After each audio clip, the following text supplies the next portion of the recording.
Hello, my name is Dervla and I'm originally from Wexford. I've been actually living in Germany for the last 30 years and I'm a latecomer to ELT. I've been teaching for the last 12 years and actually just did my master's degree at Manchester online last year. So I'm a newcomer to everything. I've never spoken at a conference before. So far I've enjoyed the conference and I've learned some new words. I've never heard of what a DOS was before yesterday, so I'm not a DOS. I'm not an academic manager. I'm a teacher, and I'm really passionate about teaching. Good. So let me just tell you something about my context. First of all, my topic today is learner autonomy in a communicative classroom, mainly because the main aims of Germans are to speak the language. Okay. So just my context.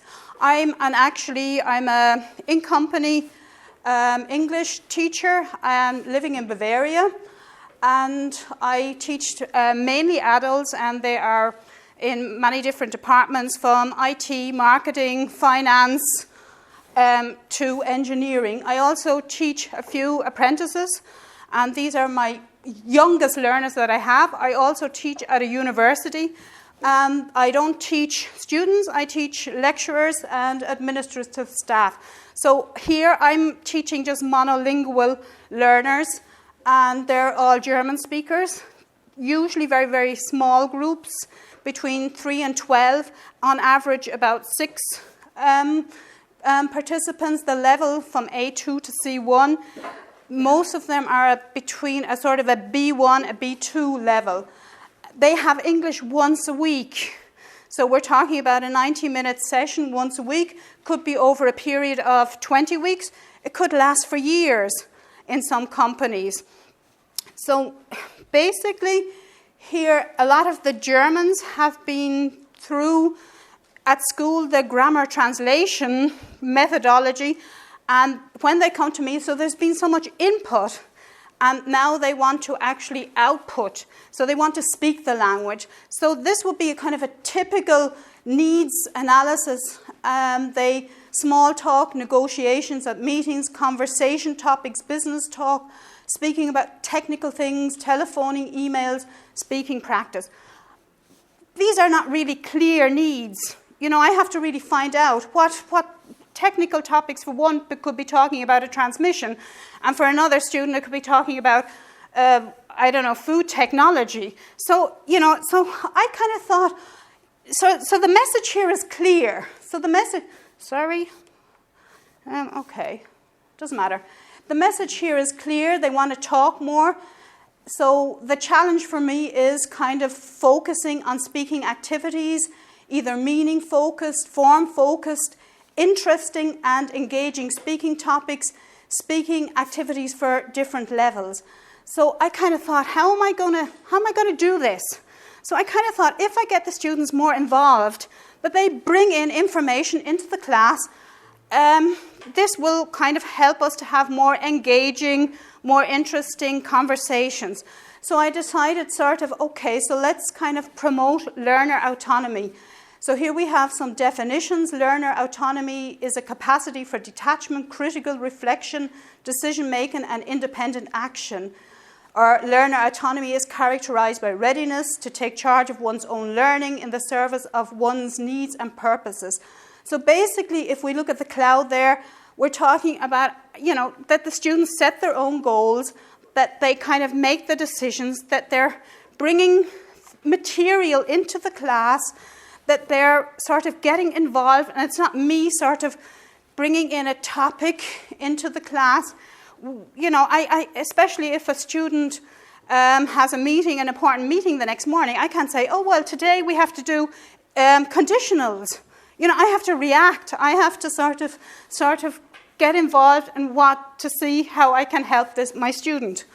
So here are some sort of hands-on sort of ideas. I've always brought a lot of images into the classroom. So here are some images that some of my students would have brought into the classroom. We have a young boy here. He's with his dog, and the girl is climbing. So there is, of course, you could ask lots of questions: where, when, what, why, how often. So it's kind of endless. It leads to so much unplugged conversation. For example, people have taken photographs of things they'd like to sell. And so we've had sort of sales negotiations in class, but it's coming from them. It's just leading in all different directions. As I teach in Germany, I teach a lot of engineers, and of course the topic materials is also very important in class.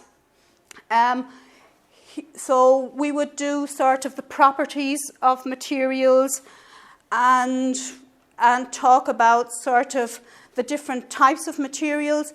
And then as a follow-up, I might ask them to bring in their own photos, their own images. So here you can see we have a coffee maker, a bicycle, and a stove. So the students would kind of say why it's so important. They love the word thingamabob. They just love that. So then they all know, they're always talking about their thingamabob if they can't remember the name. So here we have the stove. So they would kind of say, you know, it's sort of made of heat-resistant glass, made of ceramics. It would also give them the chance. This conversation would actually lead in all different directions. I think, you know, to different types of heating systems. The bicycle here made of aluminium, they would kind of compare, well, why don't you have one made of carbon? Where are the best cycling routes? So it's all very, very unplugged, but the main thing is that the students are bringing in this material into class. Also here, this is a student's video. Unfortunately, the format isn't compatible today. So I asked the students to just take a video for, you know, their own video doing something or somebody else doing something. It had to be under 20 seconds. So here we have a student, she's involved in archery, and so this was a great way of sort of eliciting all these words. And in the end, you know, this student is called Angelica, and one guy couldn't remember her name, so he always referred to her as the bow and arrow student. So it was a nice way of sort of, it just also leads in lots of different directions. It can be asking questions, it can be describing, giving instructions, great for giving instructions, the rules of games. So there's many different ways, but the thing is they brought in their own video, their own images into the class. They were involved. It just made the whole thing more authentic. Another idea is everybody is familiar with these agree and disagree statements. I have a lot of advanced courses and they want to have a rant about something. And so I would actually put up on the screen some agree and disagree statements. For example, companies should never outsource their core competencies. Printed newspapers will go the way of the dinosaur. Job security is more important than money. So this would be maybe, it would be a lesson where we might review, sort of giving opinions, agreeing, disagreeing.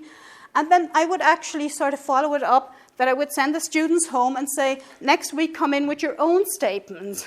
So this has really sort of also led in all different directions. They're bringing in their interest. They have to think about what they're doing, what they want to talk about. So this would be an example. Driverless cars will become mainstream in 20 years. Or, of course, Bayern Munich is the best football team in the world, or in Europe. So this is going to cause a lot of conversation in Germany. So, you know, I've got a lot of Borussia Dortmund fans. So this is really sort of... So they're bringing in what they want to talk about. And this is just making the whole experience more authentic. You could also do it with sort of A2 students, like just jumble the sentences and ask the students to unjumble them. So dogs are more loyal than cats. And they would maybe able to just one or two sentences, they agree or disagree. I would then actually follow it up and ask the students to write their own comparative statement. So it would be maybe sort of London is more expensive than Munich, or whatever. So it's a nicer way of sort of doing a little bit of grammar instead of in kind of gap-fill sentences. Just to sort of finish up, the message here is just kind of, if the students are more involved, it just makes the whole conversation more authentic. For example, students might write their own suggestions. Everybody has cards, talk for a minute.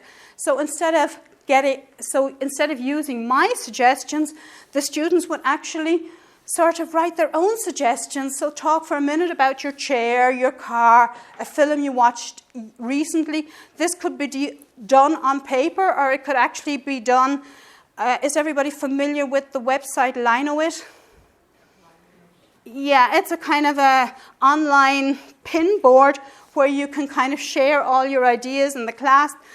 They have their iPads or their smartphones, and they're sort of brainstorming. Okay, so also, as I teach a lot in companies, I've noticed over the years that a lot of the business books, a lot of the meeting scenarios, you know, my students just can't identify with these business scenarios.